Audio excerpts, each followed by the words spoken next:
اللہ پاک ارشاد فرماتا ہے بسم اللہ الرحمن الرحیم الحمدللہ فاطر السماوات والارض جاعل الملائکۃ رسلا اولی اجنحۃ مثنی وثلاث ورباع یزید فی الخلق ما یشاء ان اللہ علی کل شیء قدیر۔ ترجمہ: تمام تعریفیں اللہ کے لیے ہیں جو آسمانوں اور زمین کا بنانے والا ہے، فرشتوں کو رسول بنانے والا ہے،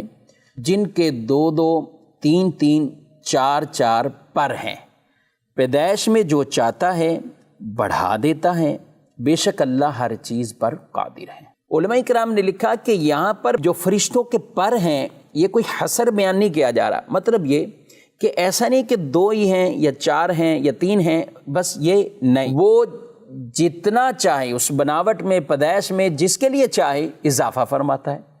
تو کوئی حد نہیں بیان کی گئی۔ یہ فرشتوں کو جو پر دیے گئے نا، کسی کو کم کسی کو زیادہ، تو یہ ان میں بھی مراتب ہیں، ان میں بھی شانیں ہیں، مراتب ہیں، اور ان میں کوئی حد نہیں ہے، یہاں تک کہ نبی کریم صلی اللہ علیہ وسلم نے فرمایا جبریل امین کے 600 پروں کو حضور علیہ السلام نے منازع فرمایا۔ یہ باقاعدہ مسلم شریف کی حدیث پاک ہے۔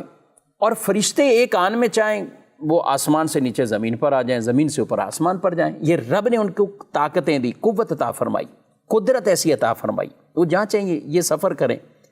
مگر یہاں پر بطور خاص جو پروں کا ذکر ہے تو یہ ان کی شانوں کے اعتبار سے ہے، یعنی اللہ نے ان کو یہ مقام اور مراتب فرشتوں کو عطا کیے ہیں، اور ان میں پھر بطور خاص وہ فرشتے جو رب کا پیغام اور رب تعالیٰ کی طرف سے وحی اور ارشادات کو لے کر انبیاء کے پاس آتے ہیں، تو سبحان اللہ ان کی اور شانیں ہیں۔